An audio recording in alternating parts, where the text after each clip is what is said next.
I would like to talk about how to put together a Warmshowers host local networking group.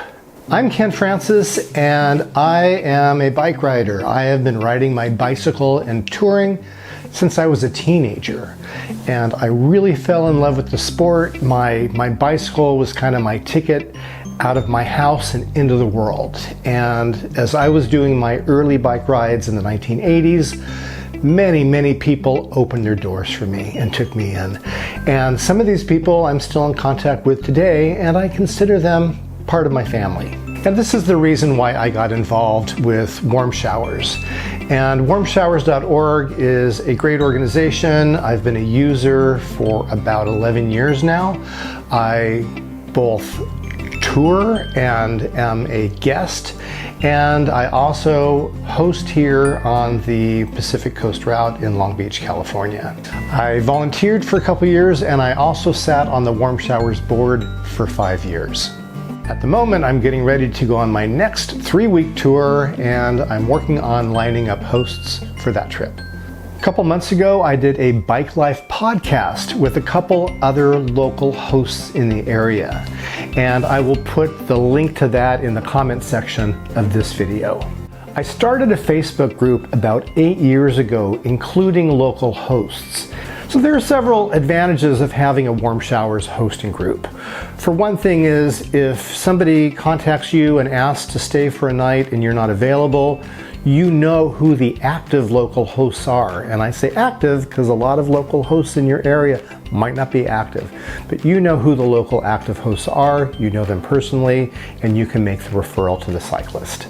And if you have a guest and they're cycling in the direction of someone who you know who hosts, you can also refer that person down the line. In the Southern California networking group, we have people from San Diego now into Mexico.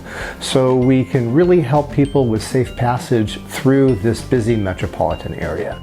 If for any reason you have a negative experience with one of your guests, this is also a good reason to network, because you can inform the other people, and without having to write really bad feedback or make a big deal out of it, you could just privately let the other people in your group know about this person and what to expect, just to give them a heads up. And lastly, let's face it, it's just a lot of fun meeting other people in your area and getting to know them personally, inviting them to your house. They're just more than a profile at that point in time. They're actual people, and I've made really good friends by doing this.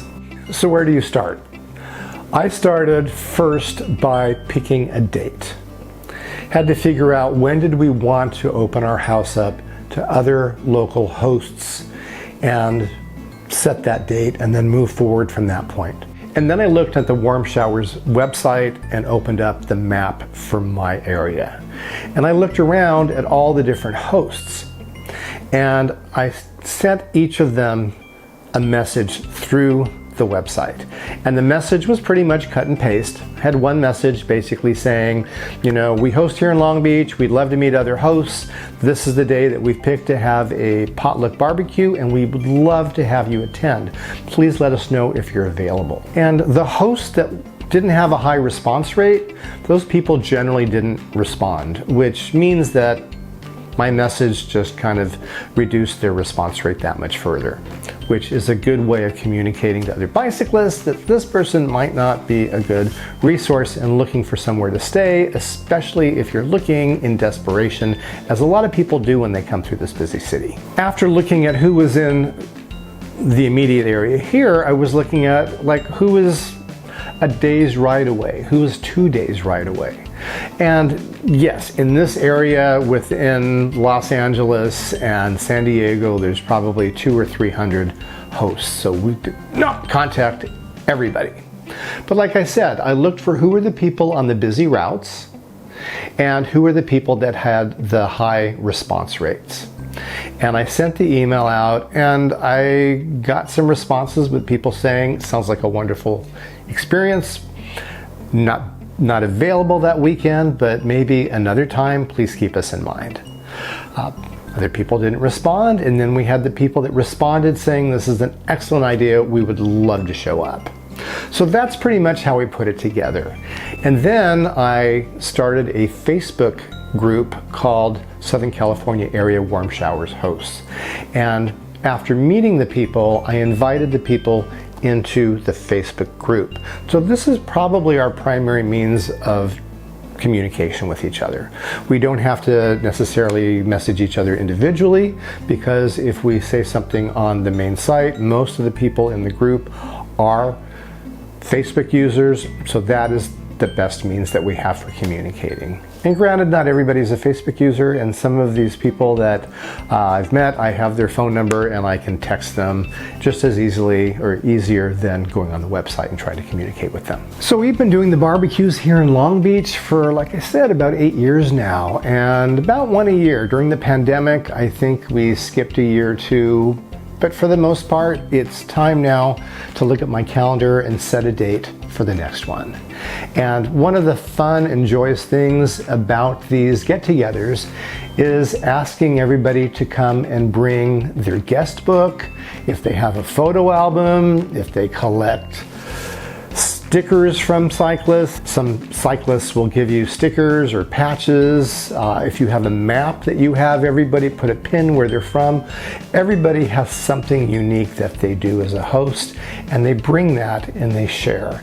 And it's fun when we look through the photo albums and realize how many of the cyclists that maybe we've hosted here in Long Beach, and some of the people in San Diego have hosted them, and the people in Santa Barbara have hosted them, and maybe somebody in Carlsbad. It's just really interesting when we can share the stories, and a lot of these cyclists, some of us are still in contact with, and that also is really fun to kind of hear the rest of the story.